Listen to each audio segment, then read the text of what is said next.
Yes, it was great to look back on that. And John, I mean, you've had a look at the goals. What a sensational season. Yes, it certainly has been a great season for both Gary and his team, Sandy. And we at BP are very happy to present this award in association with Channel 7 to Gary for what has been truly a remarkable season. You better give it to him now before he flips you off. Gary, congratulations and all the best for 1990. Thanks very much, John.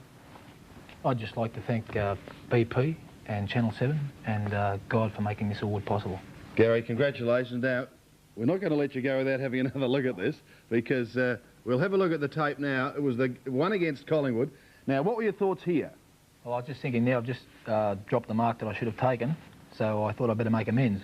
So I was fortunate enough to get it back, and as I kicked the ball, I got knocked over, so I wasn't sure where the ball was going, whether it was going through or not, and as I looked up, it was going through, so I was pretty excited about it. Yeah, it was a tremendous goal, and you've given so many people many great thrills this season. You're heading off overseas. When do you go? We go Monday and Tuesday. All right, yeah. All the best over there. I know Blighty's not going to make the trip, but I'm sure you'll be well looked after, and good luck in the matches being played over there, and good luck for next year as well. Thanks very much, Andy. And John, thank you to BP. The last 4 weeks, I guess in particular, you'd have to be relatively pleased.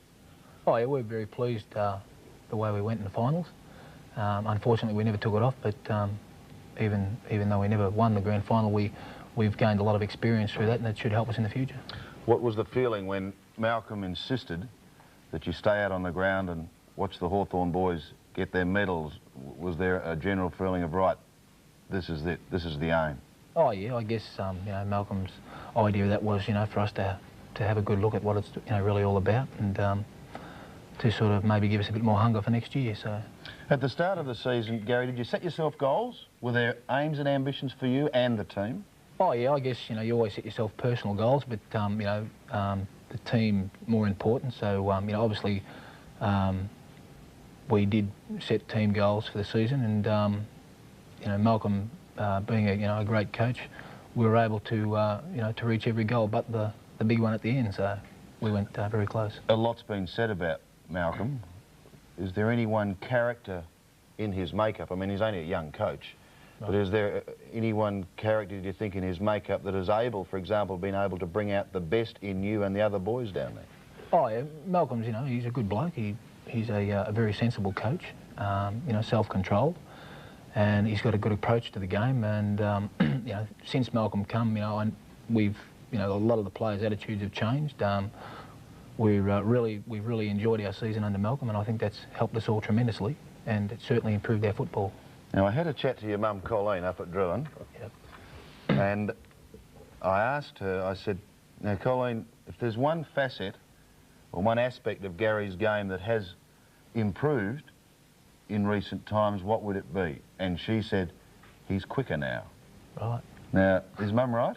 Oh, I don't know whether, you know, I've picked up any pace, but as I said, you know, I think our attitudes have changed, and we're all really enjoying our football now, and I think that can have a you know, that sort of effect on your game, where, you know, you just seem to do better. Well, have you made a conscious effort, for example, to improve any part of your game, maybe the defensive side of your game or anything like that? Oh yeah, you know, we've all worked harder this year, because, you know, we really we thought we could really do well this year. We're all been very keen throughout the year, and you know, I guess that we worked very hard pre-season. Malcolm's, you know, he worked as hard at tackling and you know, making sure that we applied pressure on the other sides, and but other than that, I think, you know, it's just been the normal training. You didn't mind the pre-season? Oh no, I enjoy the pre-season, but you know, you've got to do them. But yeah, you know, it's really been rewarding to finish off the year the way we have.